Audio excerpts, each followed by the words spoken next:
Hello everyone, welcome to Vidyashri academy. I hope you are doing well. आज हम important question की series में important GK के MCQs discuss करने वाले हैं।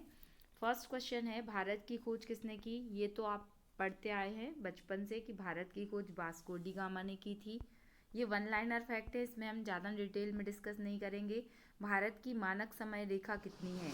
तो भारत की मानक समय रेखा है 82.5 डिग्री पूर्वी देशांतर रेखा। ये भी याद रखिएगा कि ये पूर्वी देशांतर है, क्योंकि कभी कभी आपको यहाँ पर देशांतर के स्थान पर अक्षांश भी दिया दिया जा सकता है कंफ्यूज करने के लिए, या पश्चिमी देशांतर दिया जा सकता है। तो याद रखिएगा 82.5 डिग्री पूर्वी देशांतर पर भारत स्थित है। अर्जुन पुरस्कार की शुरुआत कब से हुई है? तो अर्जुन पुरस्कार की शुरुआत हुई है 1961 में। खेल के क्षेत्र में दिया जाने वाला पुरस्कार है अर्जुन पुरस्कार। रेमन मैग्सेसे पुरस्कार पाने वाले पहले व्यक्ति कौन थे? तो रेमन मैग्सेसे पुरस्कार पाने वाले पहले व्यक्ति थे विनोबा भावे। याद रखिएगा, विनोबा भावे इनका काफ़ी नाम रहा है। विनोबा भावे को किस क्षेत्र में रेमन मैग्सेसे पुरस्कार मिला था, ये आपको कमेंट बॉक्स में लिखकर बताना है।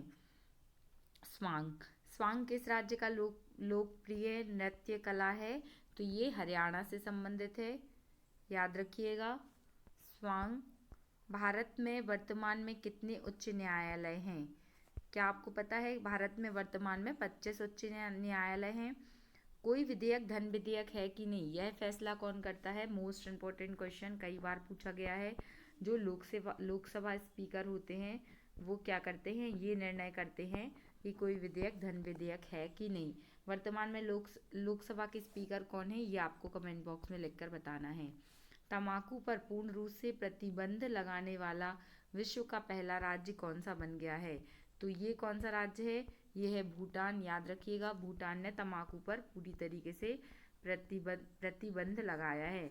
हमने आज के ही करंट अफेयर में डिस्कस किया था कि सिगरेट पर पूर्ण रूप से प्रतिबंध लगाने वाला देश कौन सा बन गया है? तो वो है स्विट्जरलैंड। याद रखिएगा, सिगरेट पर पूरी तरीके से प्रतिबंध लगाया है और 2025 तक क्या किया है? तंबाकू फ्री करने का टारगेट रखा है। तंबाकू में कौन सा सब्सटेंस पाया जाता है जो हानिकारक होता है? वो होता है निकोटीन।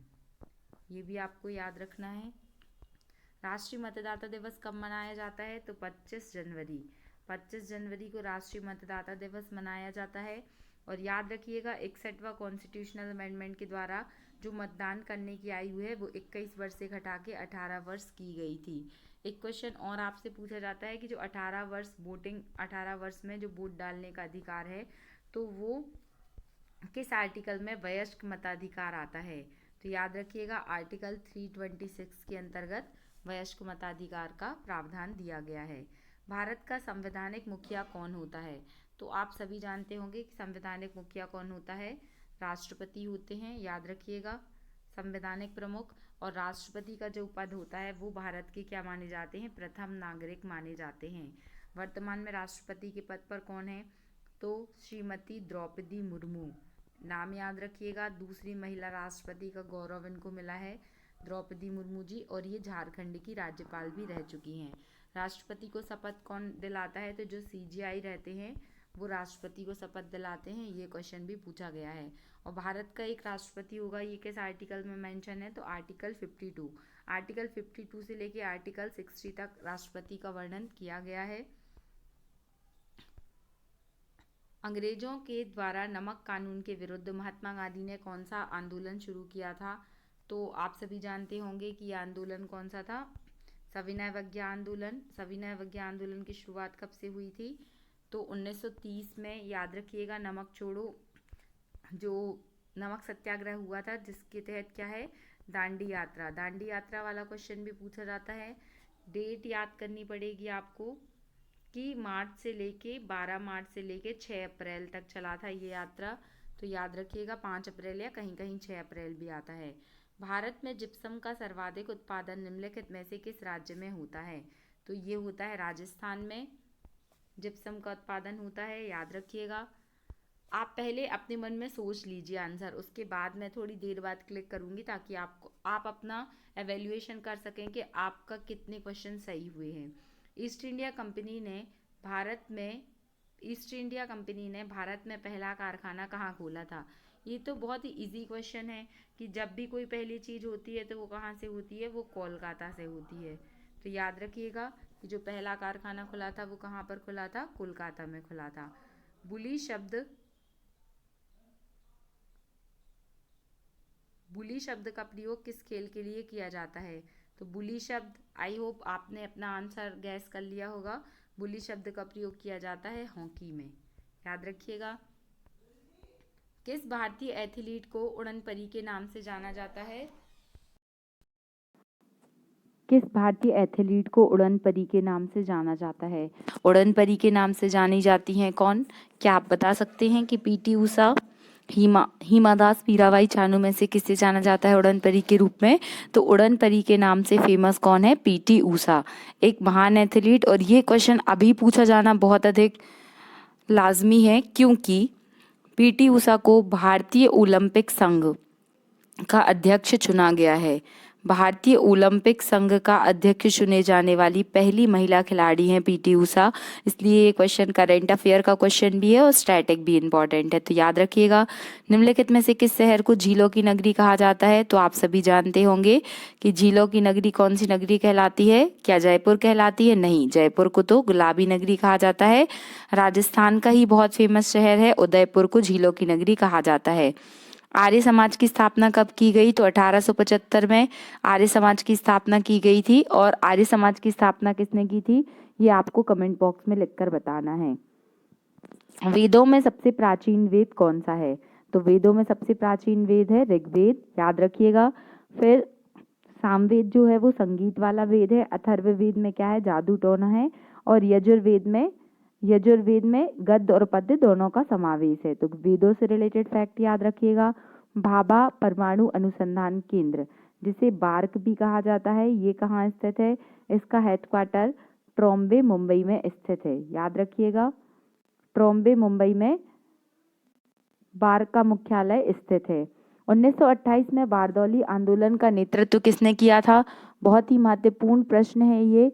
बारदौली सत्याग्रह 1928, जिसमें सरदार वल्लभ भाई पटेल जी के द्वारा अध्यक्षता की गई थी। और इसमें जो महिलाएं थीं, उन महिलाओं ने सरदार पटेल जी को क्या क्या उपाधि दी थी? सरदार की उपाधि दी थी। और सरदार की उपाधि से सम्मानित किया था महात्मा गांधी जी के द्वारा। लेकिन उपाधि देने का जो निर्णय था वो बारदौली सत्याग्रह की महिलाओं का था। किसने खालसा पंथ की स्थापना की थी? तो खालसा पंथ की स्थापना गुरु गोविंद सिंह जी ने की थी, याद रखिएगा। ये प्रश्न भी पूछा गया है। भारत की पहली महिला आईएएस कौन थी? बहुत ही फेमस हैं ये, बहुत सारे लोगों के लिए मोटिवेशन है। तो फर्स्ट आईएएस इन इंडिया कौन थी? किरण बेदी। किरण बेदी जी जो लक्षद्वीप की लेफ्टिनेंट गवर्नर भी रह चुकी हैं। तो याद रखिएगा, इन्होंने बहुत सारे अच्छे अच्छे काम किए हैं। कथक किस राज्य का शास्त्रीय नृत्य है? तो आपको पता ही होगा कि कथक कहाँ का राजकीय नृत्य है। तो यूपी का कथक बहुत ही फेमस है।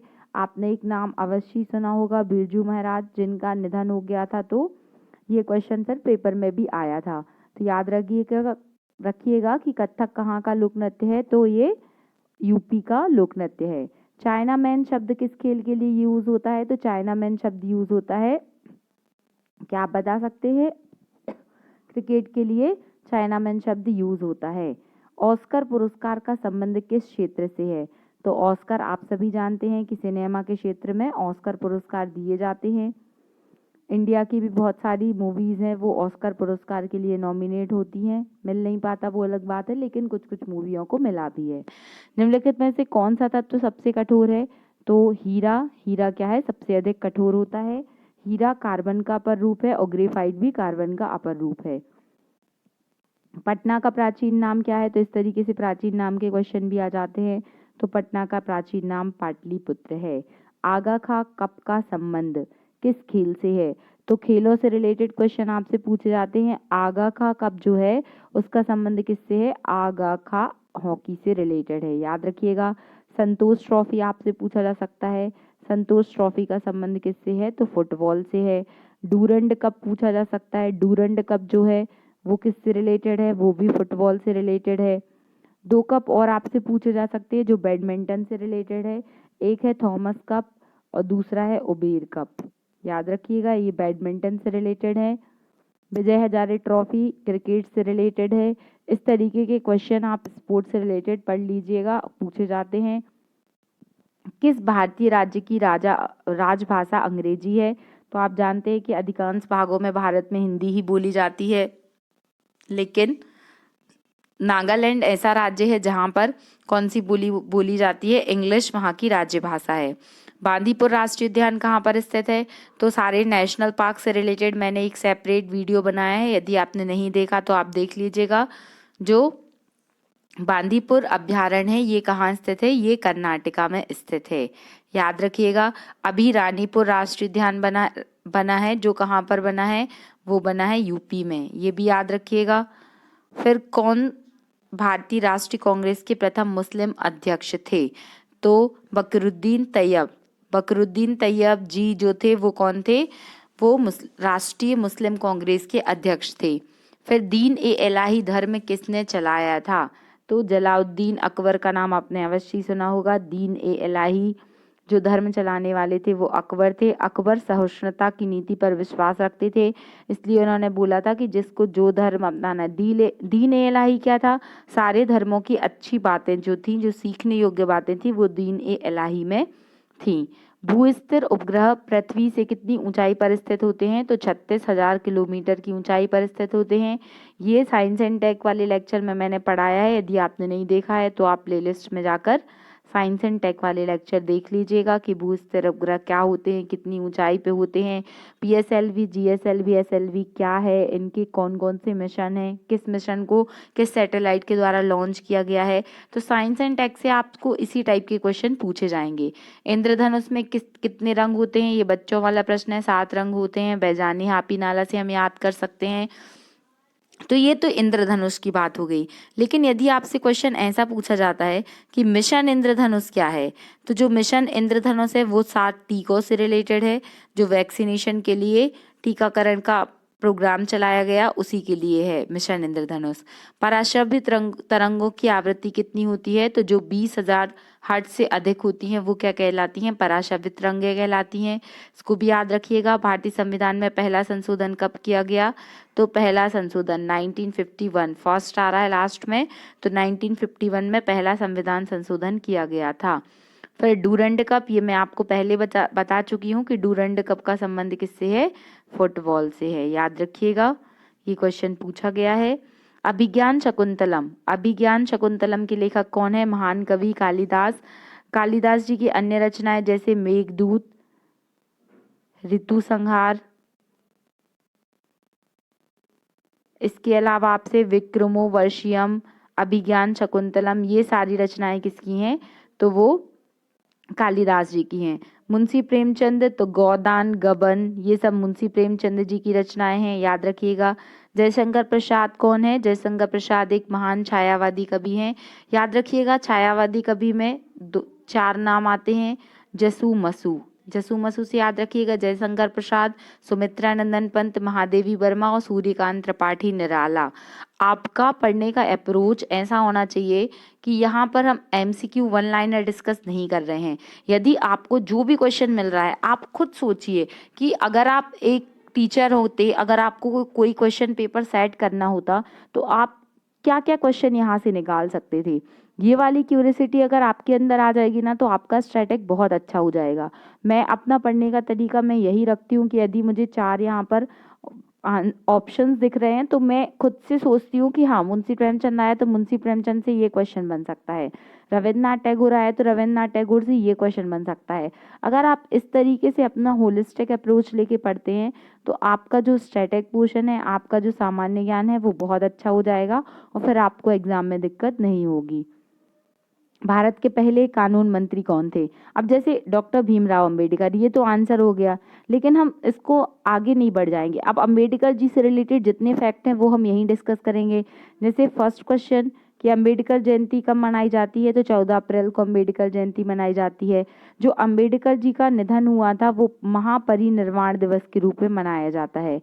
तो महापरिनिर्वाण बौद्ध धर्म में जब जो मरण होता है उसे महापरिनिर्वाण कहा जाता है, जो 6 दिसंबर 1956, याद रखिएगा।